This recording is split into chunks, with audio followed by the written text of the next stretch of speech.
Welcome to the Deep Dive. Today, we're doing something a bit different, really getting into some very specific source material. It comes from a former member of the Family Federation for World Peace and Unification, often known, as the Unification Church. Right. And the sources describe this really intense recurring experience they had. Yeah, specifically during these long lectures on Sun Myung Moon's core theology, the divine principle. This was back in the 70s and 80s. And the individual actually coined a term for it, sleepy spirits. Sleepy spirits. Yeah. And that phrase, it really captures the core paradox we need to unpack for you today. All right. We're looking at how this state of deep spiritual study, really intense focus, could lead to both things at once. What the source calls acute enveloping drowsiness, so real sleepiness, and at the same time, extremely euphoric sensations. Right, that's the strange part. Sleepy but joyful. Exactly. And crucially, the sources show this wasn't seen as, oh, I'm just tired and spacing out. It was immediately interpreted as a sign. A sign of active spiritual engagement. Precisely. Not a failure of concentration, but evidence of spiritual activity. It's a really fascinating claim. Okay, let's try and unpack this very unusual mix of sleepiness and intense joy during religious study. Maybe starting with the setting, because the environment seems important here. The source paints a picture, doesn't it? It sounds quite, well, intense, but also intimate. Yeah. Things like the worn wooden pews, this feeling of hushed anticipation in the room. Right? And even the specific sound, that soft hum of the projector fan.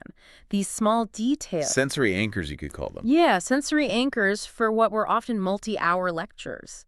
And importantly, these lectures often happened after really long days, maybe work or other activities. That context matters. It really does. Because you've got physical fatigue potentially playing a role, plus the sheer density of the material itself. The divine principle isn't light reading. It demands serious intellectual effort. So some tiredness would be totally understandable. Completely. But the source is quite insistent this wasn't just being tired or bored. Right. That's the key distinction. The description of the drowsiness itself is different. It's not like nodding off because you're bored. How is it described? The source uses words like profound, almost luxurious, like being held loosely or cradled in a warm, comforting space, almost like a cotton cloud. Luxurious drowsiness, okay. And here's the critical bit. The mind would drift, but only to the very edge of awareness, like a shallow state, almost pre-sleep, never fully going under into deep unconscious rest.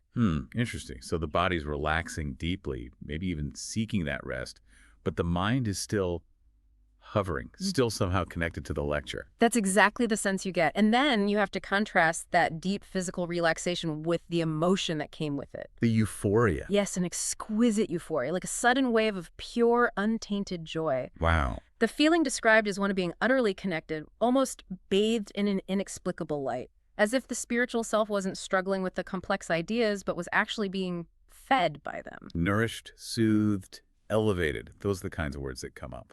Exactly. And this wasn't just a one-off thing. No, the source emphasizes frequency. Right. It became an almost daily ritual during that period of intense study. So it wasn't a fluke. It became this recurring physical proof, almost. Proof that cemented an understanding deeper than just grasping the concepts intellectually. A lived testament to the truth they felt they were discovering.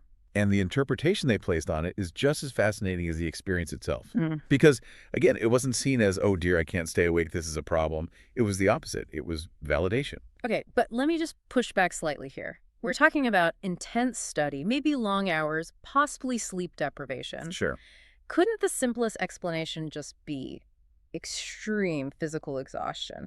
And maybe the euphoria is a kind of psychological coping mechanism, a way the brain rewards itself for sticking with something difficult, reinforcing the commitment. That's definitely a plausible alternative interpretation from a purely secular viewpoint, as a critical question to ask.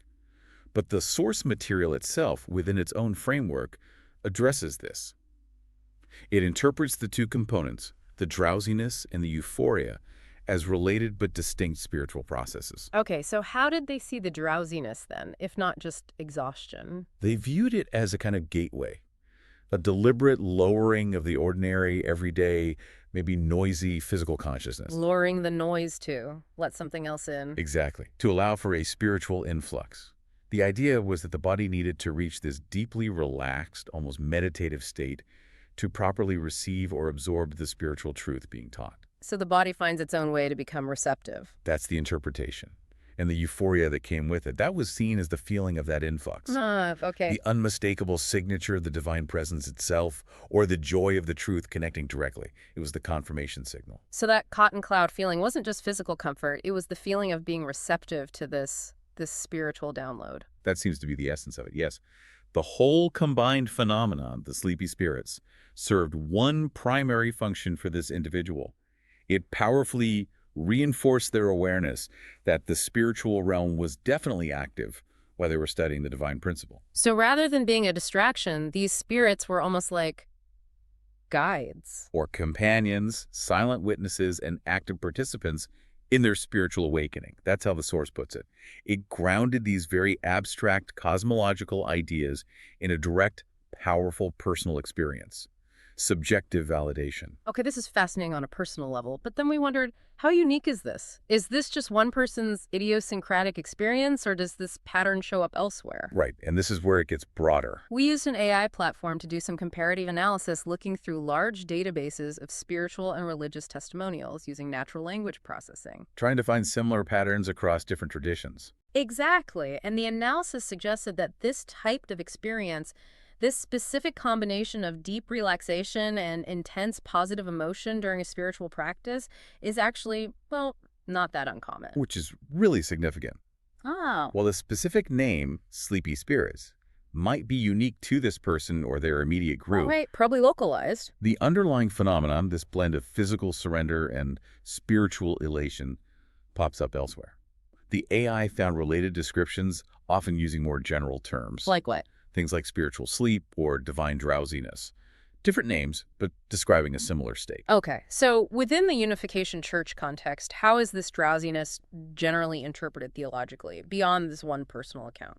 Well, consistent with the personal account, the interpretation is generally positive. It's often framed as the spiritual self being actively uplifted or nourished by the teaching.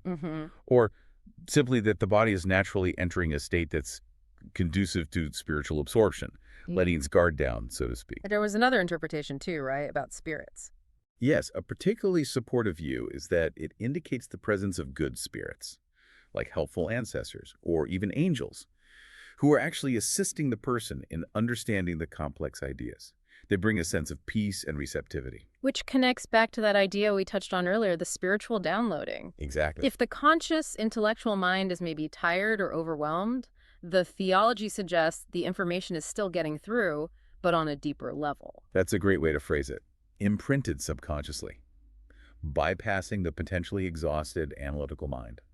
The spirit or soul absorbs it directly. Knowledge assimilation via a different channel, almost. Fascinating. And what about outside this specific tradition? Did the analysis find parallels elsewhere? Oh, definitely. Strong parallels emerge when you look at, for instance, deep meditative practices. Like Vipassana or Zen? Precisely. Experienced practitioners sometimes report going through phases of intense sleepiness or a kind of mental dullness. In Buddhism, there's a term, thinamida. This often happens as the mind and body relax very, very profoundly.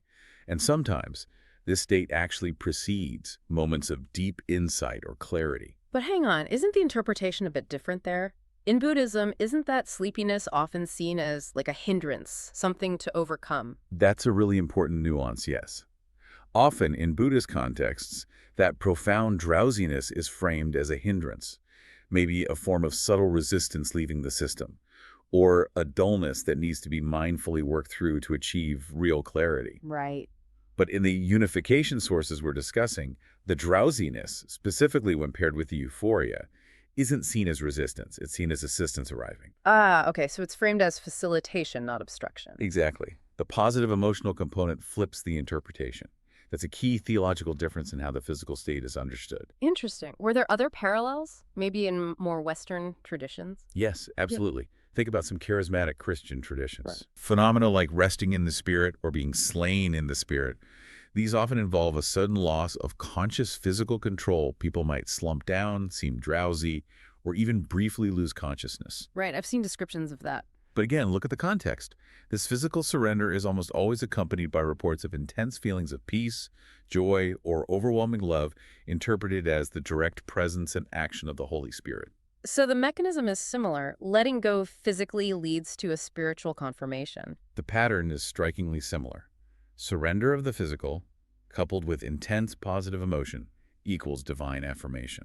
Let's zoom in on that positive emotion then, the euphoria, because that seems to be the constant thread, the real payoff across these different contexts. It really does. Our sources consistently describe this feeling as, well, more than just happiness. It's presented as a direct, tangible experience. Yes, an experience of God's love or the pure joy of grasping a profound truth or feeling the presence of benevolent spiritual beings, angels, ancestors, the divine itself.